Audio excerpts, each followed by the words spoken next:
Hello everyone, welcome to Taglish Recap, ang inyong source ng Taglish Manhwa Recap content, in Taglish para mas feel ninyo. Simulan na natin.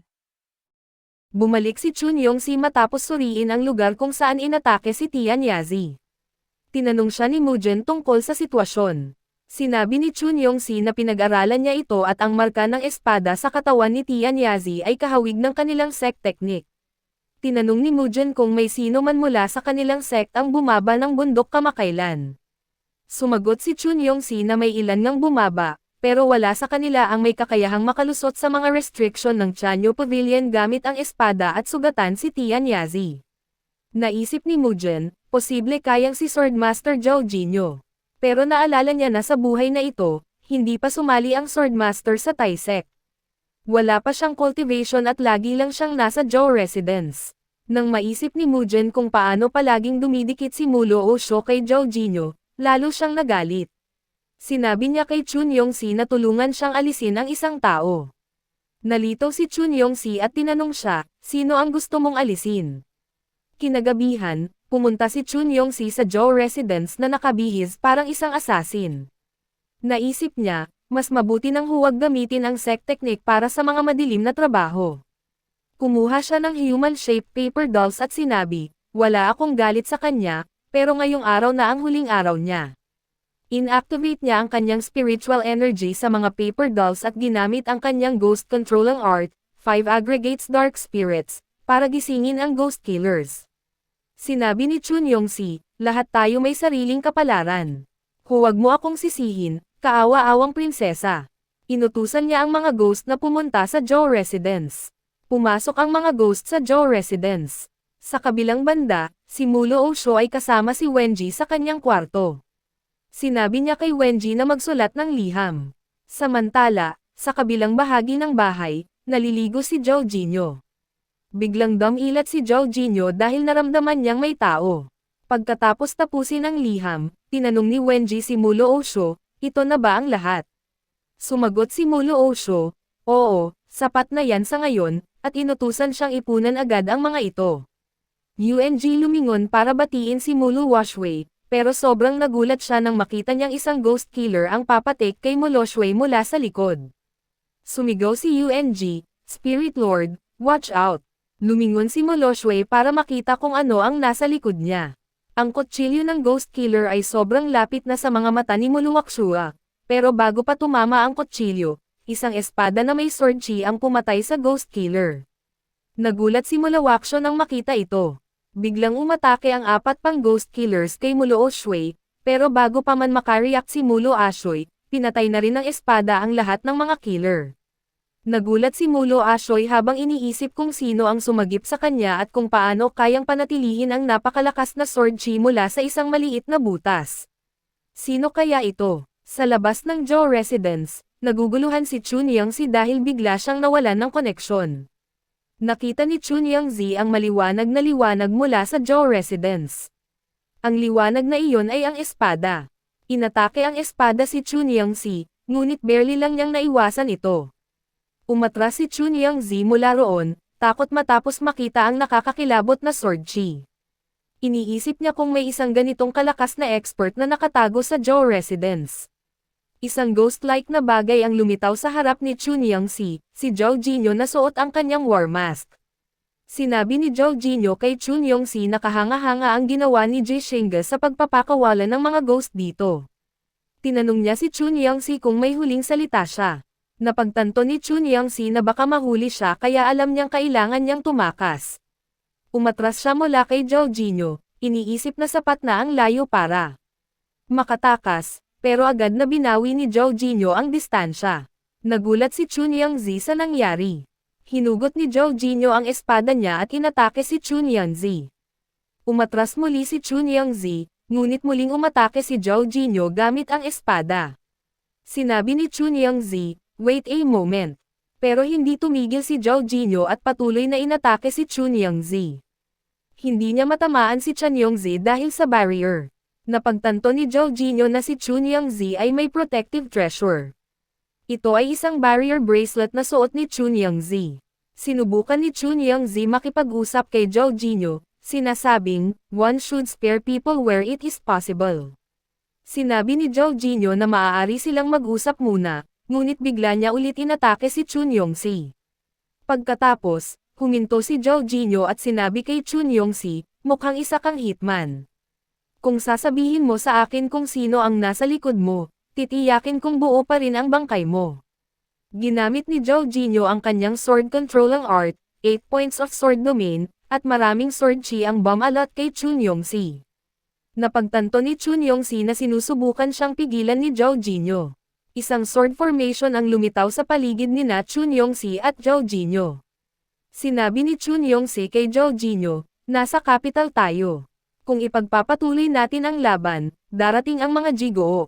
Hinawakan ni Jorginho ang kanyang espada at tinanong si Chun Yong-si, bakit mo iniisip na kayang protektahan ka ng bracelet mo hanggang dumating ang Jigoo? Biglang lumitaw si Jorginho sa likod ni Chun Yong-si at muntik na siyang tamaan. Nagulat si Chun Yong-si. Ginamit ni Jorginho ang kanyang slashing epoch technique at inatake si Chun Yong-si. Naging manhid ang kamay ni Chun Yong-si. Tinitigan niya ang kanyang kamay at inisip, ang teknik na ito ay kayang putulin ang lakas ng isang tao sa katawan nito. Nagalit si Chun Yong-si at tumawag ng kidlat. Nag-transform siya at ginamit ang kanyang tunay na immortal form. Sinabi niya kay Jorginho, lalabanan kita hanggang kamatayan. Nakita ni Jorginho na ang assassin Lukanggay na ito ay gumagamit ng Thai Orthodox Sect's Great Thunder Dharma. Napagtanto niya, siya ba si Chun Yong-si, ang senior brother ko? Inatake ni Chun Yong-si si Jorginho gamit ang kanyang Thunder Sword Chi. Gumalaw si Jorginho gamit ang kanyang daliri para kontrahin ito ng kanyang Sword Chi. Isang malaking pagsabog ang naganap. Naisip ni Jorginho, kaya pala pamilyar ang boses ng assassin na ito.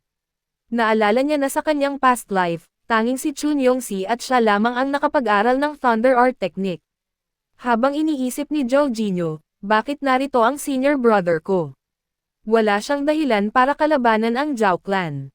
Napagtanto niya na si Chun Yong-si, na simple-minded, ay maaaring ginagamit lamang ng iba.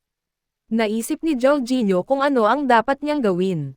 Hindi ko siya maaaring pakawalan, pero hindi ko rin siya pwedeng pabayaan dahil hindi ko alam kung ano ang gagawin niya kapag dumating ang oras.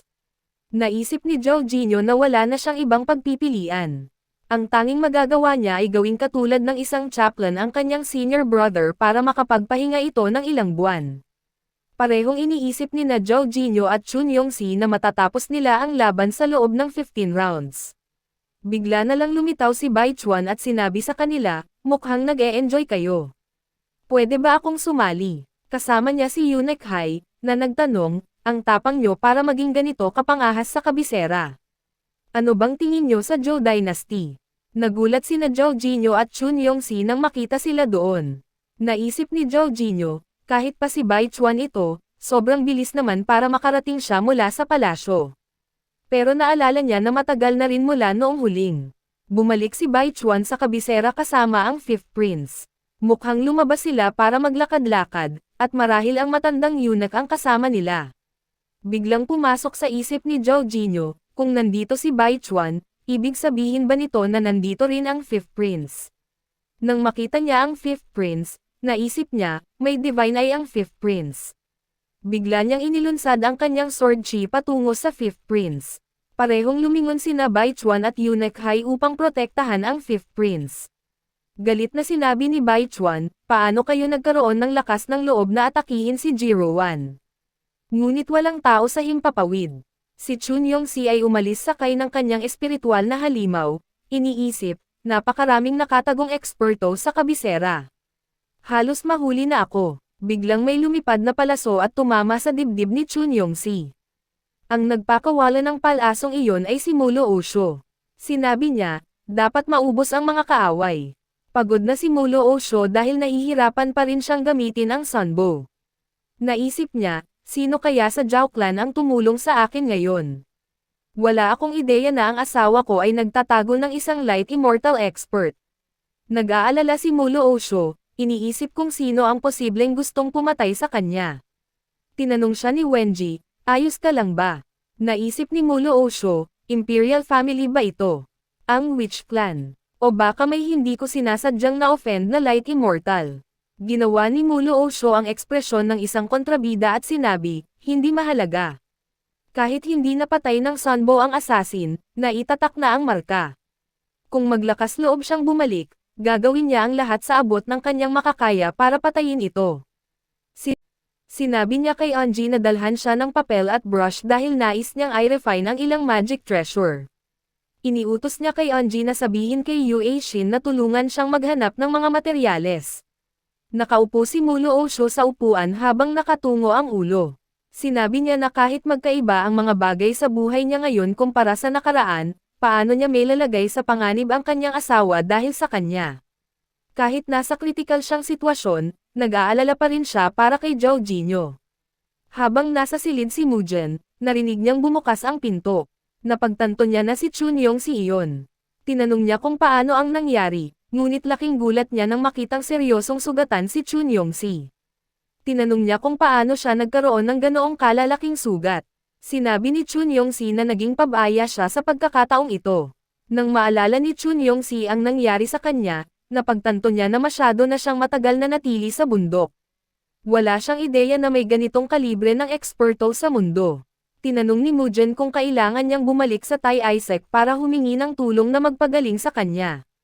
Sinabi ni Chun Yong-si na hindi na kailangan. Kahit anong mangyari, isa pa rin siya sa 9 na Peak Masters, at kaya niyang ayusin ito mag-isa. Hiningi ni Chun Yong-si kay Mujen na bantayan siya ng 3 araw. Sumang-ayon si Mujen. Tinanong ni Mujen kung patay na si Mulo Osho. Hindi muna nagsalita si Chun Yong-si, sa kanya sinabi na malamang buhay pa si Mulo Osho. Nang marinig ito ni Mujen, parang sumabog ang kaluluwa niya sa takot. Sinimulan niyang saktan si Chun Yong-si habang sinasabi, ang isang Earth Immortal na tulad mo, hindi mo kayang patayin ang isang ordinaryong tao. Walang silbi ka talaga. Pagkatapos siyang saktan, tinanong ni Mujen kung na-expose rin ang pagkakakilanlan niya. Sinabi ni Chun Yong-si na napilitan siyang gamitin ang Thunder Art Technique, ngunit kung suswertehin siya, maaaring hindi siya makilala. Nang marinig ito ni Mujen, muling sinaktan si Chun Yong-si. Samantala, kinilala ni Unikai ang Great Thunder Dharma Technique na ginamit ni Chun Yong-si. Iniisip niya kung ito ay ginawa ng isang immortal mula sa Taisek, ngunit wala siyang ideya kung sino ang kabilang tao. Manhid pa rin ang kamay ni Unikai mula sa pagtanggap ng isa sa mga random na atake. Biglang may tumawag kay Unikai, ang 5th Prince, si Jiroiwan. Tinanong niya si Unikai kung may ideya siya sa mga pagkakakilanlan ng 2 tao na iyon. Pwedeng si Unikai ang bumati sa 5th Prince at sinabi niyang wala siyang silbi at wala siyang ideya kung sino ang mga iyon. Tinanong niya ang 5th Prince at si Bai Chuan kung ano ang iniisip nila tungkol sa pagkakakilanlan ng mga iyon. Sinabi ng 5th Prince kay Unikai na sa mga oras na iyon, nakatayo siya ng sobrang layo kaya ang nakita niya lamang ay ang magulong paghalo ng mga aura. Si Bai Chuan naman ay nagsabi na matagal na siyang hindi bumababa ng bundok kaya wala siyang ideya sa kung anong uri ng mga eksperto ang mayroon sa mundong ito. Ngunit galit na sinabi ni Bai Chuan na kahit sino pa iyon, kapag nakita niya ulit, hinding-hindi niya papayagang makatakas. Sinabi ni Unikai sa 5th Prince na noong nakita ng taong iyon si Bai Chuan, agad siyang tumingin sa prinsipe at inatake siya. Tila kilala ng taong iyon ang dalawa sa kanila. Inalok ni Unikai na magmuni-muni muna ang dalawa kung may maaalala silang mga palatandaan. Biglang naalala ni Bai Chuan ang espada na gamit ni Zhao Jinyo. Sinabi niya sa 5th Prince na nakita niya na ang ganitong espada noon, nakasabit ito sa ilalim ng damit ng attacker. Ang espada ay ginagamit ng anak ni Duke Zhao. Nagulat si Unikai at tinanong si Bai Chuan kung totoo ba ang kanyang sinabi. Sinabi ng 5th Prince kay Unikai at Bai Chuan na maghintay muna. Ipinaliwanag niya na kahit pareho ang espada, hindi ibig sabihin na ang gumagamit nito ay si Zhao Jinyo. Sinabi niya na nakita na niya ang aura ni Zhao Jinyo, isa siyang normal na tao. Dagdag pa niya, hawak niya ang Black Tortoise diagram at hindi siya maaaring magkamali. Sinabi ni Unikai na bagamat sinasabi iyon ng 5th Prince, dahil ang espada ng attacker ay galing sa Zhao residence, malinaw na may kinalaman sila sa insidenteng ito. Mas mabuting iulat niya ito sa emperador. Sinabi ng 5th Prince kay Unikai na malalim ang pundasyon ng Zhao clan. Kung sila nga ang may balak, kailangan nilang mag-ingat. Sinabi rin niya na huwag munang gumawa ng malaking gulo hanggat wala pang ebidensya, dahil baka ang mga karaniwang tao ang magsakripisyo ng walang dahilan. Sinabi ni Yunikay sa Fifth Prince na ipararating niya ang mensahe nito sa emperador. Nagpaalam si Yunikay at umalis. Pagkatapos umalis ni Yunikay, umalis na rin sina Jiro Yuan at Bai Chuan. Hindi nila alam, may nakikinig sa kanilang usapan ng palihim, si Zhao Jinyo. Galit si Zhao Jinyo dahil ayaw niyang mapilitan na patayin ang lahat ng mga taong iyon kung maiiwasan. Ngunit kung magpapatuloy pa ito, mapipilitin si Zhao Jinyo na kumilos. Dumiretso siya sa bahay kung saan nakatira si Muloo Shui. Kumatok si Zhao Jinyo sa pintuan ng bahay ni Muloo Shui. Binuksan ito ni Muloo Shui, at laking gulat niya nang makita ang asawa. Tinanong ni Zhao Jinyo kung ayos lang siya dahil may narinig siyang malalakas na ingay kanina. Gusto rin niyang malaman kung nais ba nitong lumabas para makapagpahinga. Habang sinasabi ito, iniisip ni Zhao Jinyo na ang kanyang, silly wife, ay naging emperatris sa nakaraang buhay nila. Walang paraan na mananatili itong walang ginagawa matapos ang pag-atake ng isang assassin. Malamang ay pinagtutulungan na nilang maghanda ng kanyang personal na maid ng kung anumang plano. Samantala, sobrang kabado si Muloo Shui nang makita si Zhao Jinyo. Gusto niyang magpanggap na parang isang ordinaryong dalaga na natakot matapos maharap sa assassin. Kaya, nagsimula siyang umiyak tulad ng isang bata, sinasabing, kanina, may kakaibang tao na pumasok dito. Natatakot ako. Niyakap siya ni Zhao Jinyo para pakalmayan. Napanatag si Zhao Jinyo nang makita niyang ligtas si Muloo Shui, ngunit alam niyang kailangan na niyang kumilos para hindi mag-alala ang asawa at gumawa ng sariling aksyon ng palihim. Biglang sinabi ni Muloo Shui na dapat na siyang umalis agad mula doon. Sa likod, hindi makapaniwala si Ung sa nakita, napakabilis ng pagpapalit ng personalidad ni Muloo Shui ng napaka-natural. Pag-alis ni Zhao Jinyo sa bahay ni Muloo Shui, nag-iisip siya kung ano ang susunod niyang hakbang. Biglang dumating si Duke Zhao na tumatakbo papunta sa kanya. Tinanong siya nito kung ano ang nangyari. Sinabi ni Duke Zhao na narinig niya mula kay Old Fu na may magnanakaw na pumasok sa kanilang tirahan, at si Zhao Jinyo raw ang humarap dito. Ipinaliwanag ni Zhao Jinyo na may nagpakawala ng mga multo sa kanilang tirahan, kaya napilitan siyang kumilos. Bigla niyang naalala ang kanyang nakatatandang kapatid na babae. Tinanong niya si Duke Zhao kung nasaan ang kanyang ate dahil hindi niya ito nakita buong araw. Sinabi ni Duke Zhao na ang kanyang ate ay kasalukuyang bumibisita sa mga tauhan nito na sumama pabalik sa kabisera. Alam ni Zhao Jinyo na, base sa personalidad ng kanyang ate, imposible itong hindi magpakita kung may ganitong kalaking kaguluhan. Kaya nagtaka siya kung siya rin kaya ang naging target ng mga assassin. Kakaalis lang ni Duke Zhao upang dalawin ang kanyang anak na babae nang muling makaharap si Zhao Jinyo. Tinanong ni Duke Zhao kung may nangyayari bang hindi maganda sa tirahan. Sinabi ni Zhao Jinyo, wala naman. Huwag mo nang ipaalam sa ate ko ang nangyari dito. Ayaw kong mag-alala siya nang wala sa oras. Sumang-ayon si Duke Zhao at saka tinanong, naipakita mo ba ang tunay mong lakas? Sumagot si Zhao Jinyo, hindi. Nakasuot ako ng maskara noon, pero siguradong may nakapansin na ang espada kong ginamit ay galing sa Zhao residence. Napakunot noo si Duke Zhao. Kung ganoon, hindi mo ba sila kayang tapusin na lang?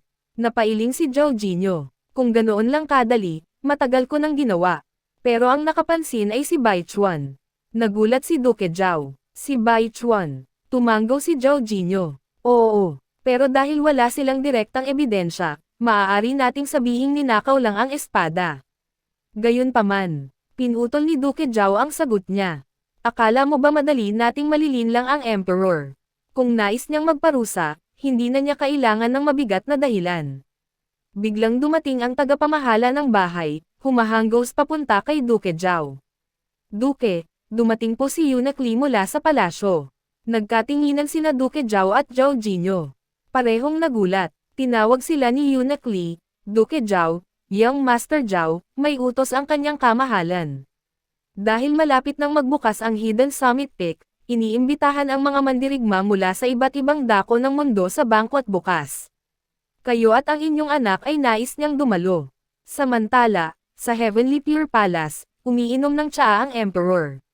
Pagkatapos uminom, iniabot niya ang tasa kay Eunuch Hai at nagtanong, si Noble Consort Huang, ang mahal na anak ni Minister Huang, handa ba talaga siyang gawin ito?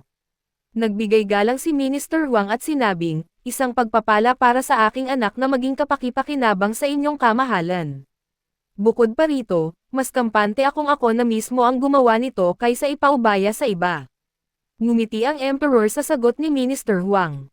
Tumayo siya at nagsabi, napakalupit mo, Minister Huang, pero gagawin natin ang gusto mo.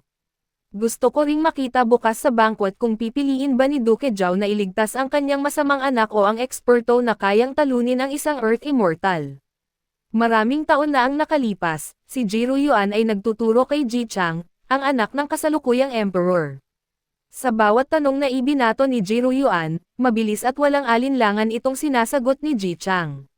Masaya si Ji Ruyuan sa talino ng kanyang estudyante, kaya't natapos agad ang klase para sa araw na iyon.